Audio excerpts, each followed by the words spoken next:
Գյուրջան Կասկադ, հասանելի բնակարաններ 65 ամիս մարման ժամկետով։ Շնորհակալություն ազգային ժողովի մեծարգո նախագահ, հարգելի գործընկերներ, այսօր մայիսի 8-ն է եւ երկրապահի օրն է։ Ես ավանդույթի ես պետք է լինեի երրաբլուրում իմ ընկերների հետ, ովքեր դեռ ողջ են, իսկ մեր ընկերները, որոնք մահացած են, արդեն գտնվում են ներքևում, դարձել են պահապան հրեշտանից երկրի, մեր երկրի։ Եվ դրա համար չեմ գնացել, որպեսզի Տիկին Դատախազի զեկույցը լսեմ եւ լսեմ ինչ կա հոկտեմբերի 27-ի գործի հետ կապված։ Մարտի 1-ով հարց չեմ տվել։ Եվ Տիկին Վարդապետյանի հետ հիշում եք, անցյալ տարի եմ տվել այդ հարցը, նախանցյալ տարի եմ տվել։ Եվ ձեր հետ առաջին հանդիպման ժամանակ անձամբ ինձ հետաքրքրել էր ձեր մոտեցումները կարևորագույն երկու չբացահայտված գործերի՝ հոկտեմբերի 27, մարտի 1, եւ դուք ես չեմ սխալվի, եթե ասեմ, որ դուք ասիք, որ դա մեր երկրի պատվի գործն է։ Դա ճիշտ է։ Հոկտեմբերի 27-ը մի ոճրագործություն էր, որի չբացահայտումը մեզ ոչ մի լավ տեղ չի տանելու։ Հրանտ Մաթևոսյան, հոկտեմբերի 27-ը պետք է բացահայտվեր հոկտեմբերի 28-ին։ Եվ այդ որդը պետք է մեզ չհոշոտի ամեն օր, ամեն տարի։ Շատ խորը իմաստ կա, այո, 28-ին բացահայտված լիներ եւ վերջանար։ Մենք իրար մեջ պետք է ճշնամիներ էլ ման չգայինք։ Բայց այսօր այդ վիճակն է, մինչև բացահայտված չի։ Ես երբ որ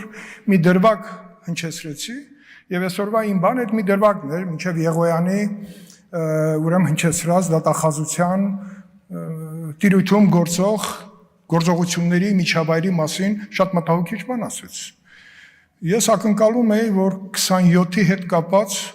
դուք պետքա ոչ թե հիշատակեք նախաքննության գաղտնիքները, ես շատ լավ գիտեմ դա ինչ բան է, իմ ամբողջ կյանքը այդ գաղտնիքների միջով անցել է, գիտակից, պաշտոնավարման ընթացքում։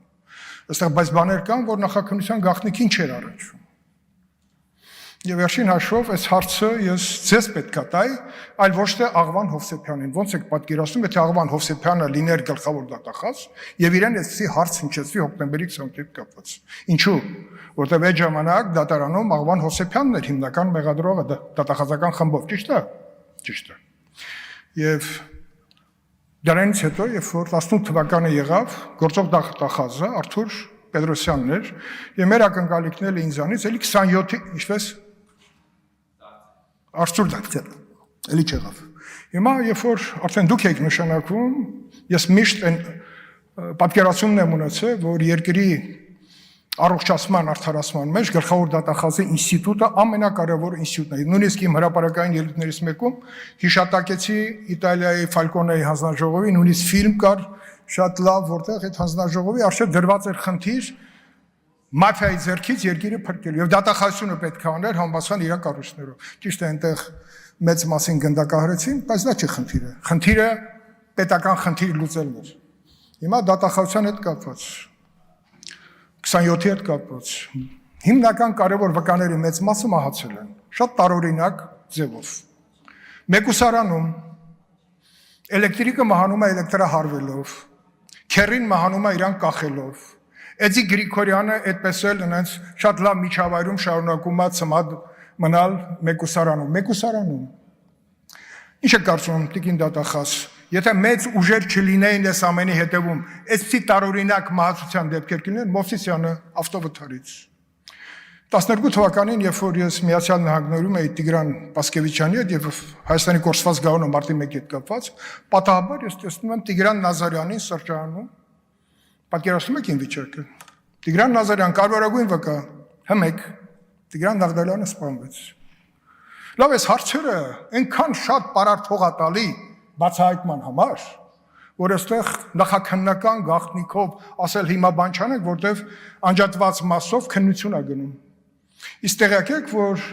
նախաքննությունը իրականացնող մարմնում ուժեղ պրոֆեսիոնալ թիմ կար ձևավորված քննիչների, Եղոյանի հայրն էլ երջանկայիշատակ այդ խմբի մեջ էր։ Շատ կարևոր գործեր ա քննել Եղոյան։ Նաև Սամվել Հովհաննիսյան կար, որը նաև քննության ընթացքում դուրս էր եկել KGB-ի մեջ մասնակցության դրվագը բացահայտելուց։ Սամվել Հովհաննիսյանի նկատմամբ գլխավոր դատախազ Աղվան Գառնիկիչը քրեական գործ հարուցեց։ Սրանք ինֆորմացիաներ են։ Եվ ես ինձ համարում եմ նաև ինֆորմացիայի կրող, որ հիմա այստեղ պետք է հնչեցնեմ եւ անընդհատ պետք է առաջարկել եմ եւ այդ քննչական խմբի բոլոր անդամները շատ կարևոր խորհրդատուներ պետք է լինեին այսօրվա անջատված մասի գործը հաջողությամբ ավարտելու համար։ Օրինակ ես չգիտեմ, Սամվել Հովհաննիսյանի մասին ձեզ ասել եմ, կանչել եք այդ մարդու գիտելիքներից սկսած հիշողությունը, թե ինչի համար իրան մեկուսացրեցին։ Գիտեք, որ մեկուսանում ստի դետեկտորի հետ կապված Ալիկ Հարությունյանին հոգեմետ դեղ էին տվել, ով էր տվել։ Ալիկ Հարությունյանը ես այսօր հնչեցրեցի Փարիզում է, ոնց։ Ուրա Սամվել Ուզունյանը, ոնց։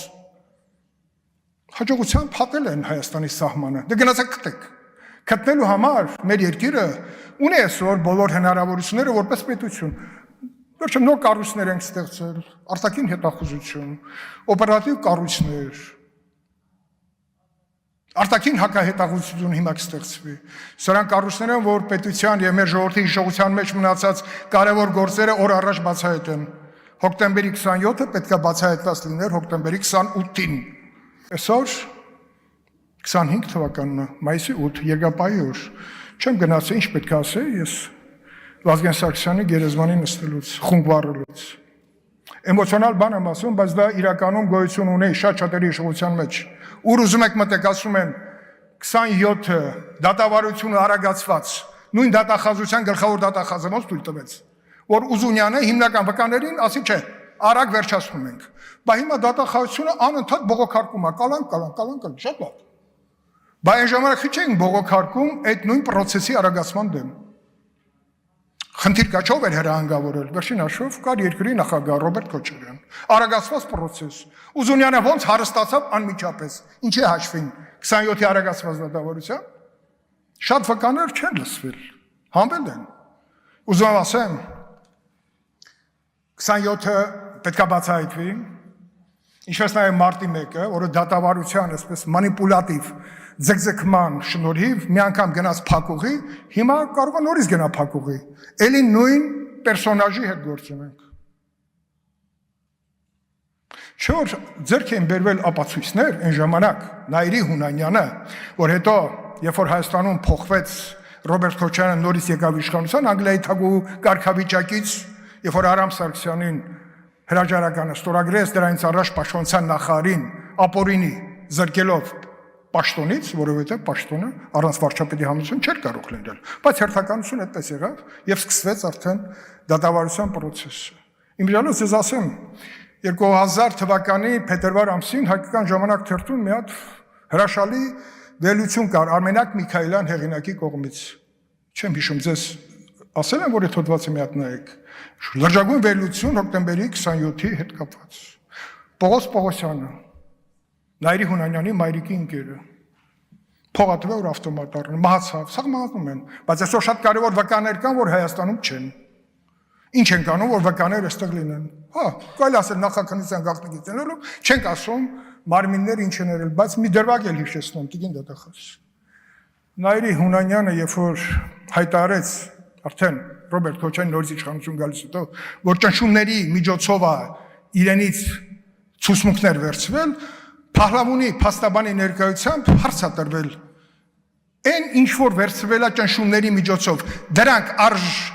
արժանահավատ էին թե ոչ, ասեց այո։ Կարդացեք, բոլոր հատորները ձեր մոտ են։ Ինչ է դա նշանակում։ Նարի Բադալյան թերթերից մեկում հրապարակում գծված էր կամուֆլյաժ դրանից առաջ։ Սրանք դրվագներ են, որոնք ամբողջացնում են։ Չի կարա 27-ը օր առաջ բացահայտված չլինի։ Ես ասեմ, անձամբ ես այստեղ եմ եւ անընդհատ այս պայից սկսած, որտեվ այսօր ես բավարարած չեմ, դուք 5 րոպե շուտ վերջացրեցիք եւ որևէ բառ հոկտեմբերի 28-ի մասին չեք ասել։ Որևէ բառ։ Մեզ եք խնայում, չէ, չխնայեք, գոնե ինչ չխնայեք։ Գագիկ Մերկոնյանին չխնայեք, չգիտեմ ով կա։ Սերյան Օհանյանին չխնայեք, մի խնայեք,